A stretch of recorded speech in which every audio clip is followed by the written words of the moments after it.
Nick Cage in the red, Cunningham in the blue, down for 5th and 6th place on foot.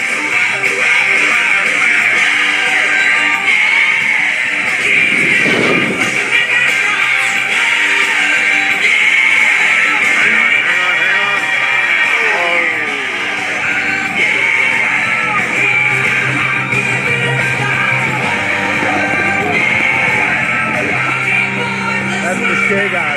Cunningham and Page.